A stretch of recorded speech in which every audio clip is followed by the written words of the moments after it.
안녕하십니까. 오늘은 2025년 6월 11일 수요일입니다. 오늘도 난세의 영웅 허경영을 아십니까? 104쪽부터 읽어보겠습니다.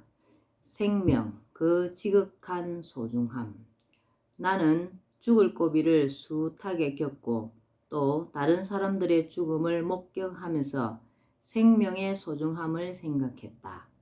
생명은 풀이하면 생존 명령이다. 이 땅의 모든 생명체는 살라는 명령을 받고 살고 있다. 생명체마다 삶의 의지가 심어져서 살려는 쪽으로 생각하고 행동하도록 설계되어 있다. 그러므로 살아있는 모든 생명체는 죽기를 싫어한다. 인간은 물론이고 동물이나 지렁이 같은 하등 동물도 생명이 위협에 처하면 살기 위해 몸부림친다.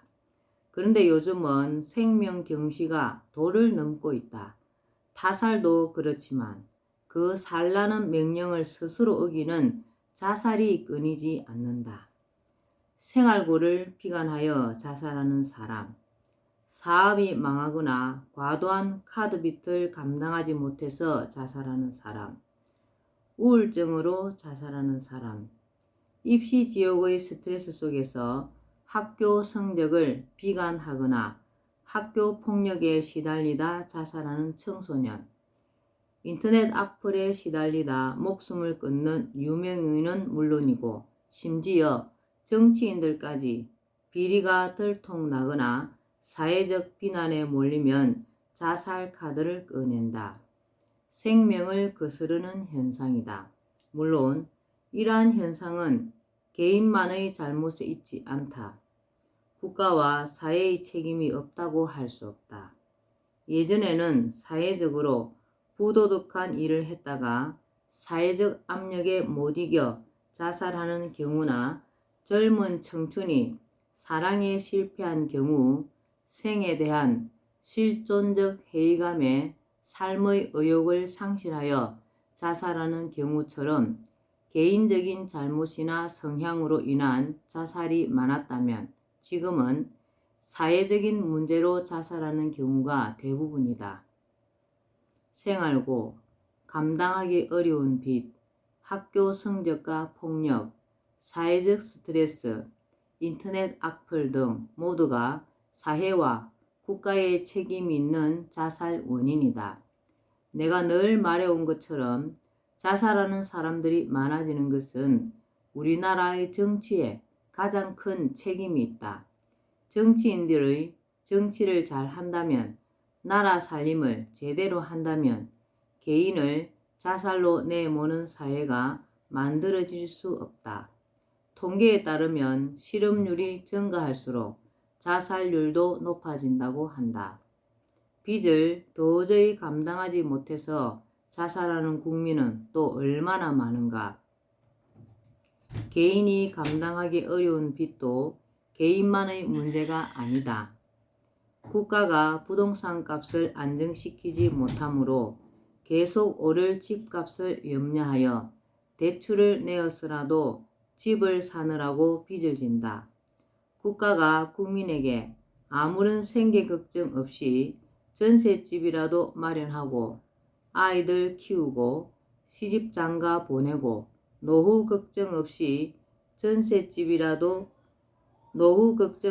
살 수 있을 정도의 생활을 보장해 준다면 특별한 경우가 아닌 이상 국민이 무리하게 빚을 끌어다가 투자하고 심지어 도박 수준의 사업을 벌이는 일은 없을 것이다. 경제 정책을 잘 세우면 설령 국민이 빚을 내서 벌인 사업일지라도 흑자를 낼 수 있다. 몇 년을 못 버티고 폐업으로 문을 닫는 상황은 벌어지지 않는다. 기업에 부담을 주고 실업자를 양산하는 경제 정책이 기업과 국민 모두를 벼랑으로 밀어내며 채무 불이행자로 만드는 것이고 혹은 부익부 빈익빈을 심화시키는 경제 정책이 국민을 빚더미로 내모는 것이다. 뉴스의 사회면에 간간히 올라오는 일가족 자살 같은 사건은 빚더미에 앉은 국민이 도저히 견딜 수 없어 행하는 극단적인 선택인 경우가 많다. 그뿐이 아니다. 왜 정치인들은 아이들이 즐겁게 배우며 창의력을 발휘하고 인성을 높이는 교육으로 교육 계획을 하지 못하고 아이들을 입시 지옥과 학교 폭력 속에 방치하여 자살하는 청소년을 만들어내는가? 이처럼 정치가 바로 서지 못하면서 부끄럽게도 우리나라는 OECD 국가 중 자살률이 가장 높은 나라가 되었다. 생명은 고귀하다. 절대로 함부로 끊으면 안 되는 것이다. 나의 목숨도 소중하고 남의 목숨도 소중하다. 사람의 목숨도 소중하고 동물의 목숨도 소중하다. 모두가 생존 명령을 받아 살아갈 권리와 의무를 갖고 있다. 개개인은 생명의 소중함을 각성하고 자신의 생명을 귀히 여겨야 한다. 정부는 국민이 생명까지 포기할 정도의 벼랑 끝으로 내몰리지 않도록 민생을 정책의 가장 중심에 두어야 한다. 이념이든 사상이든 국민의 생명을 가볍게 여기는 것은 바른 것이 아니다. 국민이 안정된 생활을 할 수 있도록 하는 것이 정치의 근본 목적이다. 교육 제도를 바꿔야 한다. 청소년 자살 문제가 나온 김에 학교 교육에 대해 언급해 보려고 한다. 우리나라 청소년 중 1년에 800명 정도가 자살한다. 800명은 자살을 시도하여 성공한 사람의 숫자이므로 자살을 하려고 했으나 성공하지 못한 숫자까지 생각하면 청소년 자살 시도자의 수는 엄청날 것으로 본다. 청소년 자살의 가장 큰 원인은 단연 지금의 잘못된 교육 제도이다. 지나친 무한 경쟁 입시 위주의 교육 제도로 인하여 아직 정신적 성장이 채 이루어지지 않은 아이들이 성적 스트레스를 이기지 못하고 극단적인 선택을 하는 경우가 많다. 학교 폭력에 시달리다 자살을 선택하는 경우도 교육이 학교 폭력을 근절할 수 있는 인성 교육을 제대로 하지 못한 결과라고 본다. 교육이 무엇인가? 인간은 선천적으로 자발적이고 창조적인 가능성을 가지고 태어나며 이를 개발하고 발전시키려는 욕구를 가진 존재이다. 교육은 이러한 가능성, 타고난 소질을 육성하고 올바른 방향으로 나아가도록 돕고 이끄는 것이다. 한자 교육의 교는 본받는다, 가르친다 등의 뜻이 담겼고 육은 기른다, 올바르게 자라나게 한다 등의 의미를 지녔다. 인간의 소질과 품성, 자발적이고 창조적인 가능성을 충분히 그리고 올바르게 피어나게 하는 것이 교육이다.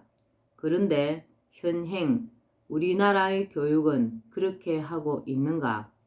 개인의 소질과 적성을 전혀 고려하지 않는 획일화된 교육 내용, 변화를 주려고 그동안 노력은 해왔다지만 여전히 대세인 주입식, 암기식의 시험에 맞춘 수업 방식, 적성에도 맞지 않는 수많은 과목을 강제적으로 공부하고 시험을 보게 하며 단 한두 번의 시험 성적으로 대학 진학 여부가 결정되는 입시 제도.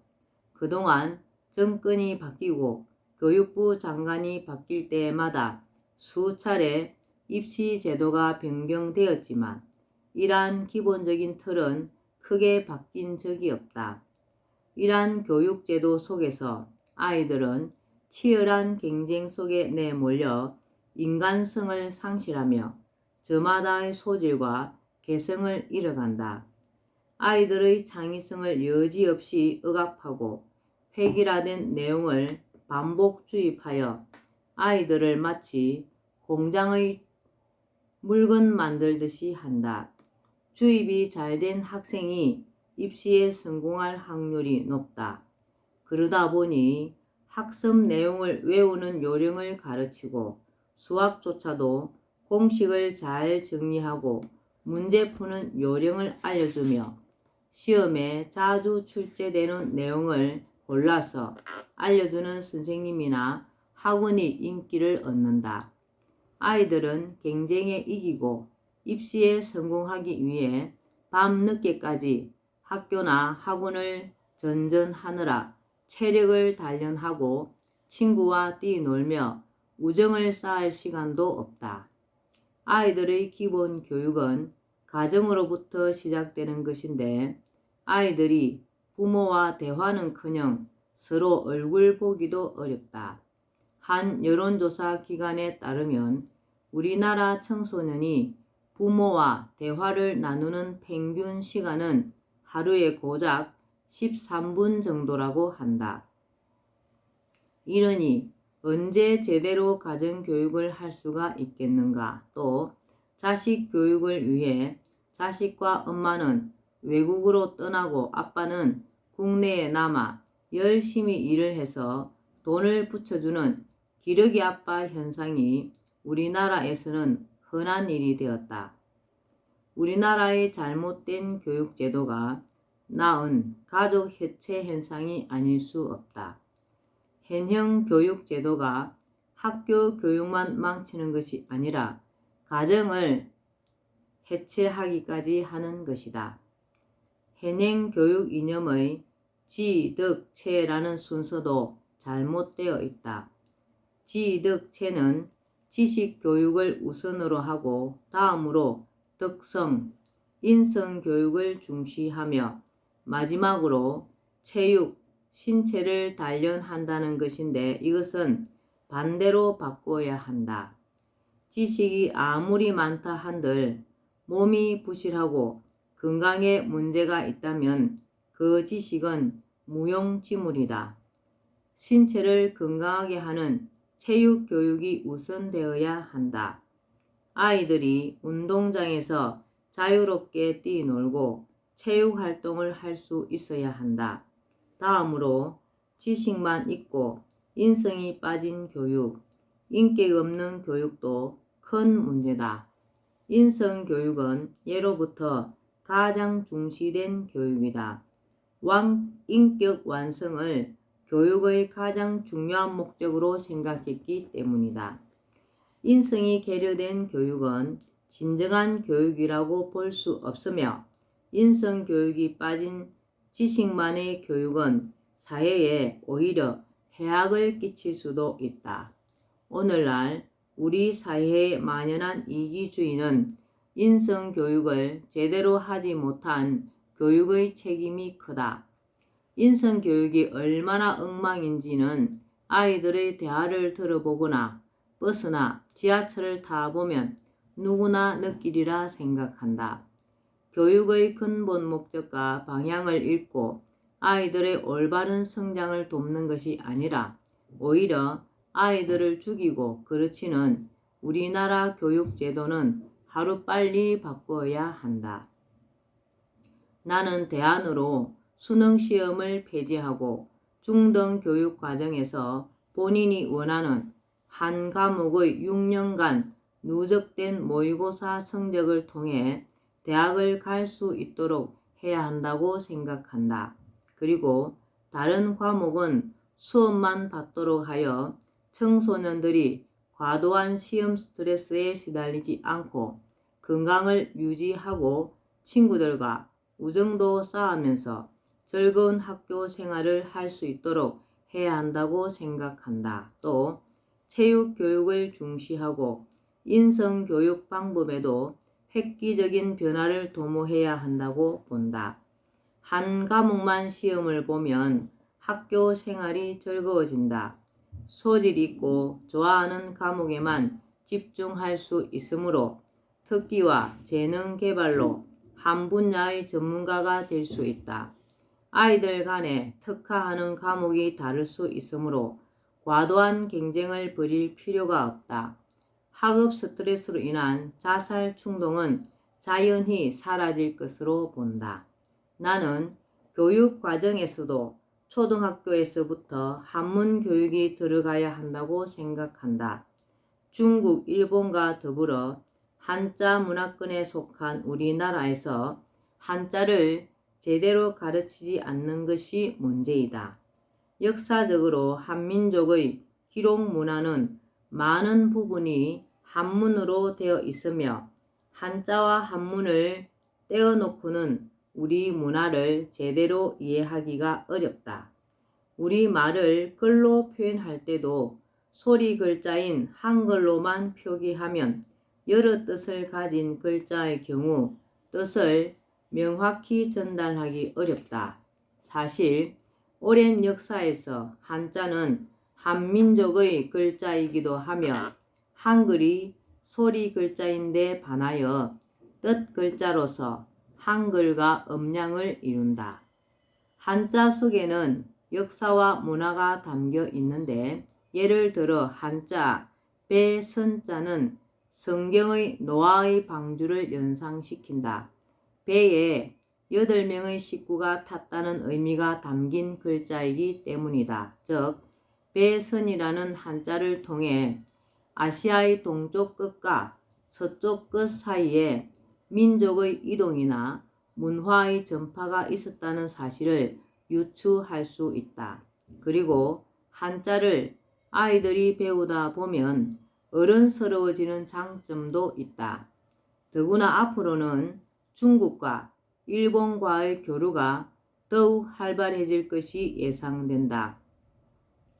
공통 문화인 한자를 모르고서는 서로 간의 소통에 문제가 생길 수 있다.